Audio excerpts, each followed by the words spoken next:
اب ہم دیکھیں گے اس ایپیسوڈ میں کہ سیف کے والد کہتے ہیں کہ گھر کی ساری ذمہ داری آپ نے کرن پر ڈال دی ہے اور میری ذمہ داری بھی۔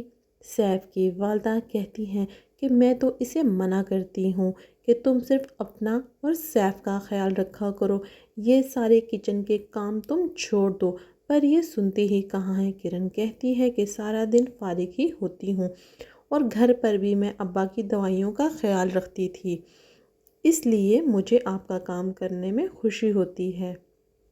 سیف کے والد کرن سے پوچھتے ہیں کہ کل سیف ٹائم پر آ گیا تھا ڈاکٹر کے پاس لے کر جانے کے لیے اور تم ہو آئی ہو ڈاکٹر کے پاس سے؟ وہ نکلا تھا آفس سے کہ کرن کو ڈاکٹر کے پاس لے کر جانا ہے۔ کرن ایک دم سے حیران ہو جاتی ہے کہ انہوں نے تو کہا تھا کہ آپ نے انہیں روک لیا ہے، ایک ضروری میٹنگ آ گئی تھی۔ سیف کے والد ایک دم سے بات گھما دیتے ہیں اور کہہ دیتے ہیں مجھے یاد نہیں رہا، میں نے اسے روکا تھا کہ جب سے میں یہ دوائیاں لینے لگا ہوں میں سب کچھ بھول جاتا ہوں۔ یہاں ہم دیکھتے ہیں کہ سیف گھر واپس آتا ہے اور کرن پوچھتی ہے کہ آپ کی میٹنگ کیسی رہی؟ سیف کہتا ہے بالکل ٹھیک رہی ہے۔ سیف کرن سے پوچھتا ہے کہ تم ڈاکٹر کے پاس گئی تھی؟ کرن کہتی ہے نہیں، میں نہیں گئی۔ سیف کہتا ہے کہ کل کی اپوائنٹمنٹ تم لے لینا، میں جلدی آ جاؤں گا، دونوں مل کر ڈاکٹر کے پاس چلے جائیں گے، میں خود تمہیں ڈاکٹر کے پاس لے جاؤں گا۔ یہاں کرن سیف کو دیکھتی ہے اور اسے لگتا ہے کہ سیف پریشان ہے۔ کرن سیف سے پوچھتی ہے کہ آپ ٹھیک ہیں؟ آپ مجھے پریشان لگ رہے ہیں۔ سیف کہتا ہے ہاں ٹھیک ہوں۔ یہاں ہم دیکھتے ہیں کہ سیف کے والد بہت زیادہ پریشان ہوتے ہیں سیف کے لیے اور اس کی والدہ کو کہتے ہیں کہ تم سیف کے لیے دعا کیا کرو کہ وہ ٹھیک ہو جائے۔ کرن کی والدہ اسے تسلی دیتی ہیں کہ سیف اب بالکل ٹھیک ہے۔ یہاں ہم دیکھتے ہیں کہ سیف کے والد اسے سمجھاتے ہیں آفس میں کہ تم اب سدھر جاؤ، اپنا اور کرن کا خیال رکھا کرو، مجھے تمہاری وجہ سے کرن کے سامنے شرمندہ ہونا پڑا، مجھے جھوٹ بولنا پڑا اور اسے جھوٹی تسلی دینی پڑی کہ میں نے تمہیں روکا تھا میٹنگ میں۔ سیف کے والد اسے کہتے ہیں کہ جھوٹ رشتوں اور کاروبار کے لیے زہر ہے، یہ جھوٹ سارے رشتے ختم کر دیتا ہے اور کاروبار بھی ختم ہو جاتا ہے۔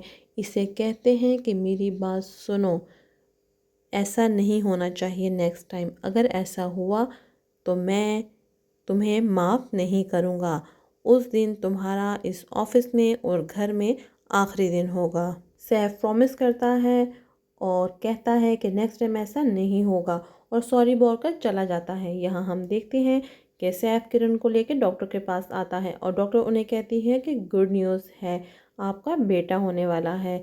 سیف اور کرن واپسی پہ خوشی خوشی گھر آتے ہیں اور مٹھائی لے کے آتے ہیں اور گھر والوں کو بھی یہ گڈ نیوز سناتے ہیں، وہ دونوں بہت خوش ہوتے ہیں اور گھر والے بھی بہت زیادہ خوش ہوتے ہیں۔ یہاں ہم دیکھتے ہیں کہ سیف کرن سے پوچھتا ہے کہ تم خوش ہو؟ کرن کہتی ہے کہ ہاں بہت خوش ہوں، لڑکا ہو یا لڑکی جو بھی ہو مجھے دونوں ہی بہت پسند ہیں، پر میں چاہتی تھی کہ لڑکا ہو کیونکہ میری ماں کو 3 بیٹیوں کی وجہ سے پورے خاندان سے ساری زندگی بہت باتیں سنی پڑی ہیں، میری ماں یہ بات سن کر بہت خوش ہوگی۔ یہاں ہم دیکھتے ہیں کہ کرن کی والدہ کال کر کے کبیر کو یہ سناتی ہیں لڑکے کے بارے میں اور کبیر بہت خوش ہوتا ہے۔ یہاں ہم دیکھتے ہیں کہ سیف ناشتے کی ٹیبل پر آتا ہے اور کرن اس کے لیے ناشتہ بنا رہی ہوتی ہے۔ سیف کہتا ہے کہ اگر کچھ کھانے کا تمہارا دل تھا تو تم میڈ کو کہہ دیتی، وہ تمہارے لیے بنا دیتی، تم اتنی محنت کیوں کرتی ہو؟ کرن کہتی ہے کہ یہ ناشتہ میں نے آپ کے لیے بنایا ہے۔ سیف بہت خوش ہوتا ہے اور اسے سمجھاتا ہے کہ میں عورتوں کی ہمیشہ بہت عزت کرتا ہوں اور تم تو میری بیوی ہو، میرے بچے کی ماں بننے والی ہو، مجھے تمہارا بہت زیادہ خیال ہے۔ کرن کہتی ہے کہ محبت۔ یہاں سیف چپ ہو جاتا ہے، بات کو ٹال کر کہتا ہے کہ میں آفس سے لیٹ ہونے والا ہوں، بابا اگر آفس پہلے پہنچ گئے تو غصہ کریں گے۔ یہ کہہ کر سیف چلا جاتا ہے اور کرن حیران ہو کے اسے دیکھتی رہتی ہے۔ یہاں سیف کی والدہ کال کر کر سیف کی بہن کو گڈ نیوز بتاتی ہیں، وہ بہت خوش ہوتی ہے اور کہتی ہے کہ سیف سے کہنا میرا گفٹ ریڈی رکھیں۔ یہاں ہم دیکھتے ہیں کہ سیف کے والد سیف کو سمجھاتے ہیں کہ بزنس کیسے کرتے ہیں۔ سیف کو بہت غصہ آتا ہے۔ سیف کے والد اسے سمجھاتے ہیں کہ چھوڑ دو اس لڑکی کو۔ سیف غصہ کرتا ہے اور کہتا ہے کہ میرا کسی لڑکی سے کوئی تعلق نہیں ہے۔ یہاں سیف کے والد سیف کے آفس میں آتے ہیں۔ اس کے فون پر کال آتی ہے۔ سیف کے والد کال اٹھاتے ہیں۔ فریال ایک دم سے بولتی ہے۔ سیف کے والد اسے کہتے ہیں کہ میں شکیل بات کر رہا ہوں۔ سیف کا والد: تم اس کی زندگی سے چلی جاؤ، وہ ایک شریف لڑکی کا شوہر ہے اور بہت جلدی باپ بھی بننے والا ہے، لہٰذا اس کا پیچھا چھوڑ دو تم۔ سیف واش روم میں یہ باتیں سن رہا ہوتا ہے۔ سیف کے والد اسے کہتے ہیں کہ تم اپنی حرکتوں سے باز آ جاؤ، نہیں تو 3 لوگوں کی زندگی برباد کرنے کی ذمہ داری تم پر ہوگی۔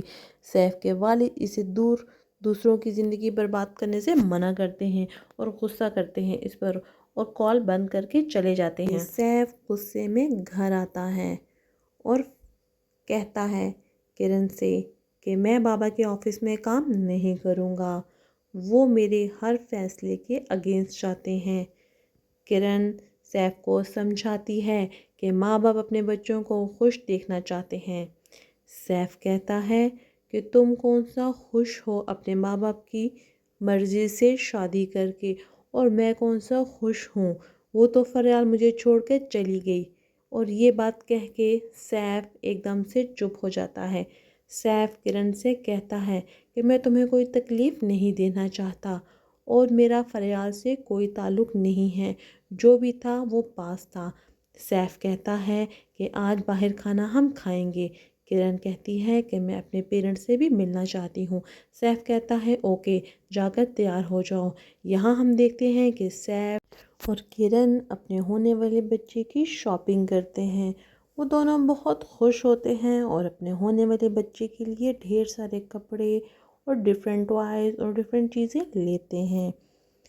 سیف کرن کا بہت خیال رکھتا ہے۔ یہاں ہم دیکھتے ہیں کہ ایک دم سے رات کے وقت کرن کی طبیعت خراب ہو جاتی ہے۔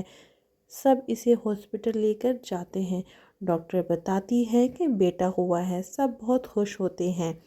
اتنے میں ہم دیکھتے ہیں کہ سیف کے والد کی طبیعت خراب ہو جاتی ہے اور وہ ایک دم سے ہاسپٹل میں ہی گر جاتے ہیں، اور پھر ہمیں دکھایا جاتا ہے کہ سیف کے والد کی طبیعت بہت خراب ہونے کی وجہ سے ان کو ہارٹ اٹیک ہوا ہے اور ان کی ڈیتھ ہو گئی ہے۔